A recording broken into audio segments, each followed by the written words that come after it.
This is Paul, but we're going to call him Zok for all intents and purposes today, right? That's the name I prefer. All right, Thank you. So let's get the important information out of the way first. Name of the business, which I just said. It's Zoks Home Brewing and Winemaking Supplies. Address. I'm on North Street, 18 North Street in Willimantic. Okay. What are your hours? I'm Wednesday through Friday, noon till 6. And Saturday, 9 to 5. Okay. And phone number? 860-456-7704. Okay. And what's the best way for people to find you if they want to find information about the store, what you might have available? What's the best way to do that? My website is homemadebrew.net. Oh, I didn't know that. And that'll lead you to Zoks Home Brewing Supplies. Catalog is on there, all kinds of things. I have special listings, used equipment, new stuff, what's happening. Just check it out. There's a sake section on there also for the sake drinkers out there. Oh, you do that too? Well, I started it about 2 years ago, but I haven't really finished it, but it has some activity. Well, you have a very interesting history that has gotten you to the present day, and I think that it's worth talking about. So tell us about how you got involved in home brewing and what sparked your interest. Well, I started home brewing about, dates now, let's say 2000. We won't do the math. Don't worry. Well, about 1995, when home brewing was hot, I started in a club in Andover, Connecticut. We had about 20 guys in a little club, Yankee home brewers. Andover. Hop River home brewers, rather. And we home brewed. And then I got involved, like I do with things, and I got overboard, and I started competitions here in Willimantic. We did 11 competitions in Willimantic. What kind of beer competitions. Beer and mead, which is honey wine, and cider. And we had, most of them were, the first 3 or 4 were at Willimantic Brewing Company.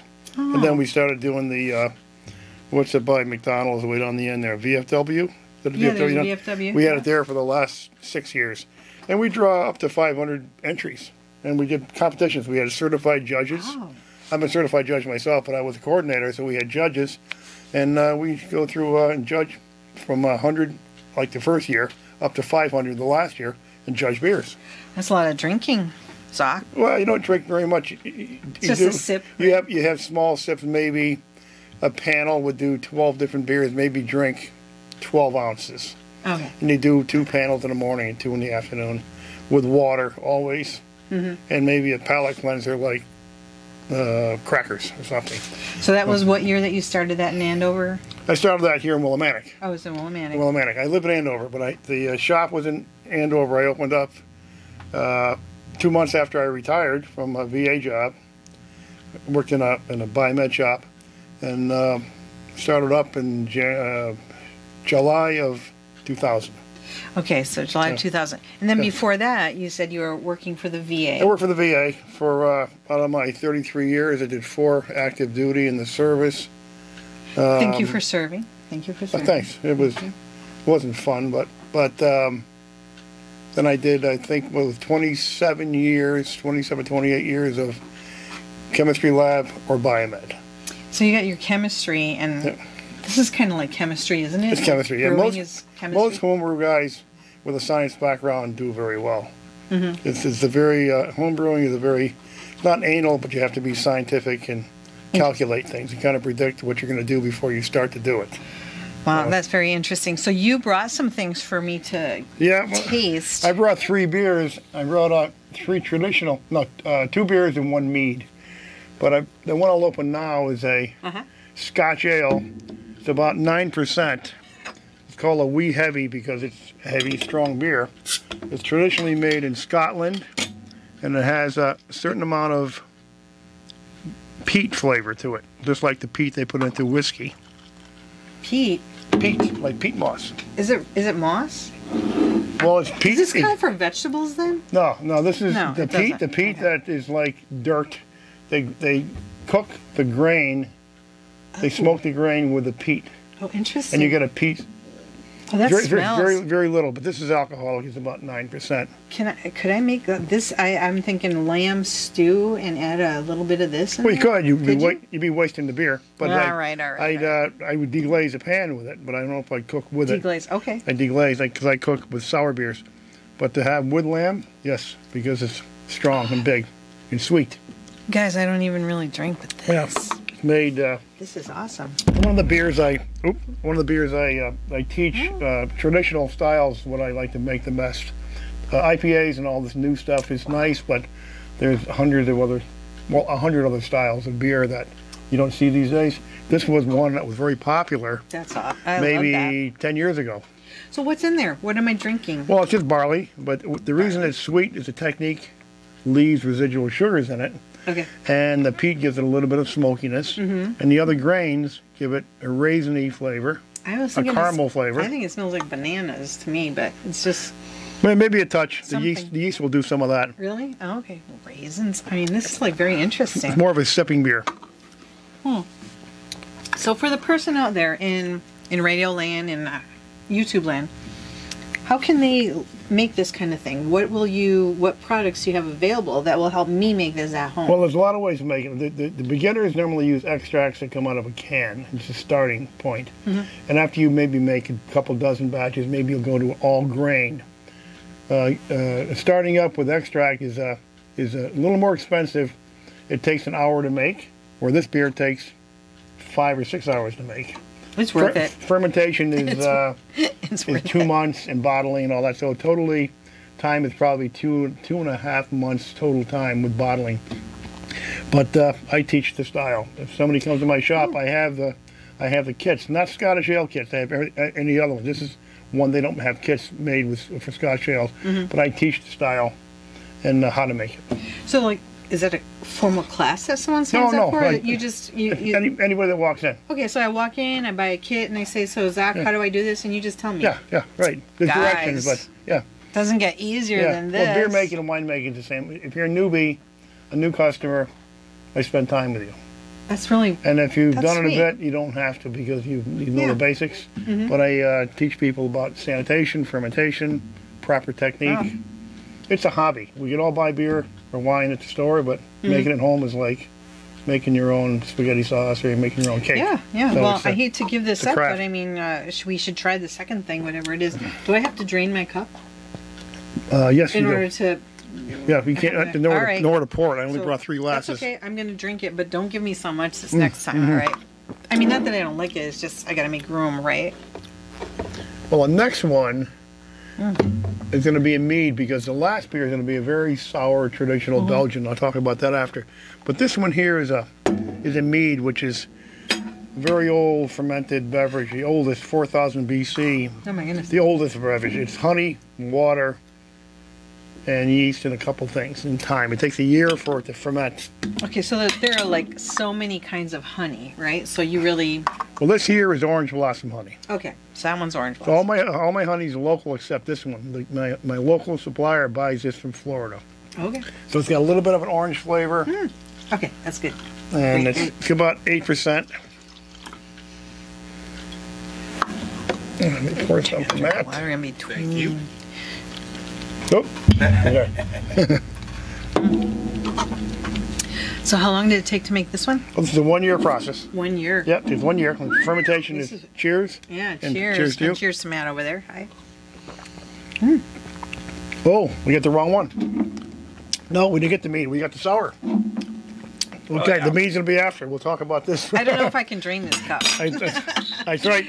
I labeled it. I didn't read my label That's right. okay. That's all right. This is a traditional Belgian lambic. This is a beer that is made without any hop bitterness, so it's the opposite of an IPA. It's very, very sour. It takes, this beer was fermented in an oak barrel that I got from Willimantic Brewing from David, and it fermented for 8.5 years in the barrel. Every week I had to top it off with neutral beer. Wow. And it's called a lambic. The yeast I got from the brewery in Belgium called Cantillon, a very famous brewery. Wow. I brought the yeast back, so I have a traditional sour lambic. It's very sour. It's not as bad as I thought it would be. It is sour, but It's I'm sour. wondering, Are there certain personalities that go with certain people as far as what kind of beer they drink? Like, Well, this kind of beer, who drinks this? I think if you look at the way we develop as we get older, we may drink drier white wines by Mercedes or Porsches if you're that kind of person, and then gravitate to drink these kind of beers. So this is like the ultimate. The peak of the pint is a lambic. Very special. It's tasty. Tasty, but it takes a minimum of 3 or 4 years to make one that's sour and decent. Some guys do it quicker, but you don't have the complexity like this. This was in an oak barrel for all those years. Is this more expensive than? Yeah, you can't buy Cantillon in Connecticut because he doesn't sell it here anymore. It's gotten very expensive. The brewery was here in liquor stores in Willimantic. Then one day he couldn't keep up with the market, and we don't get this anymore here. So if you want to get this, you may have to go to Massachusetts or New York. Well, I am here with Zoks from Home Brewing and Winemaking Supplies on North Street here in Willimantic. Again, give us the address as well as your phone number and how people can find you. Well, I'm open Wednesday through Saturday. My address is 18 North Street, about a block from the Willie station I'm at right now. And what else you need to know? Where people can find you, homebrew.net? Oh, it's homemade brew. Homemade.brew.net is my website, but zoks.homebrewing@snetnet is my email address. Oh, okay. Email me, or if you do homemadebrew.net, you'll find all that. Everything's on there. Different things are on it. You'll see. All right, great. I have a catalog on there also. So you are the business owner. Yep. Do you have other people who work with you or who are other experts? I do everything. You do everything? A one-man shop. Very small. Hobby shop. That must be tiring. No, it's not. As long as I have my computer and I guess you love it. I could watch, YouTube on my TV. What do people eat with, say, this kind of beer? Is wine, wine people This is like things? This is like a wine. It has a wine thing. Yeah. A beer like the first one, the sweet, wheat heavy, is a chocolately thing. like Desserts, or maybe a meaty thing like a way out goat or lamb or rich beef. Like eating a T-bone steak. But this is salty, creamy cheese. Oh, okay. And I use this to deglaze when I make things. When I cook something. You do? Yeah, if I make a stir, a fry with chicken or beef, it's a good deglazer. What's your favorite? Do you have a favorite beverage that you gravitate to? The lambic. This is it, huh? It's not the beer I drink, but it's my favorite beer. It is. Yeah. Now, what's the proof on this? How much? It's 5%. 5. Oh, that's less. The other one was alcohol. it's an average, but there's no hops in it, so it's very unhoppy. It's the opposite of an IPA. But you would be really happy to drink it. You wouldn't be unhappy. Right? Unhoppy? Yeah. I'm talking about, yeah. Well, if you can find it, you'd be happy. You would be, yeah. What do you sell in your store as far as product so that people can make things? Name some things that you have available. Well, as far as beer, I sell the beginning kits. You can make beer. A kit is 5 gallons for about 40 or 45 bucks. Probably, yeah. You can make a 6-pack for probably $4 bucks. I sell that extract. I sell grains. After you do extract beers a couple of years or a couple batches, a couple dozen batches, you gravitate toward more grain, maybe some grain and some extract.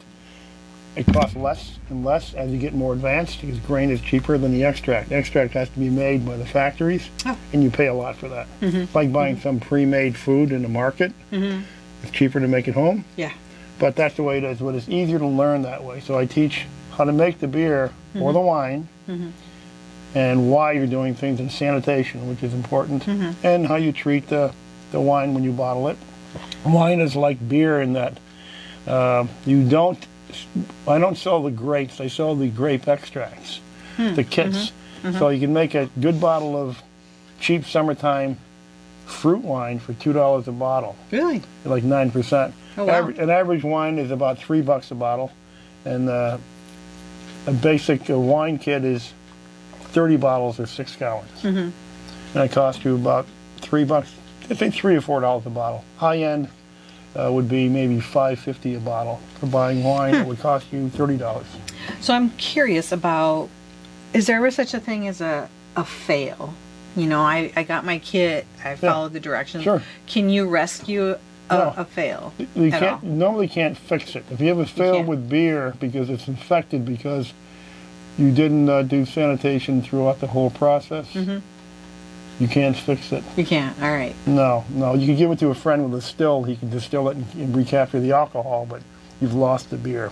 With a wine, if it comes up a little bit too acidic or something is off, not infected, but something is not right in the process that you did, but it's still drinkable, then you could flavor it, put spices in it, and do something and reclaim it. With beer, beer is not forgiving.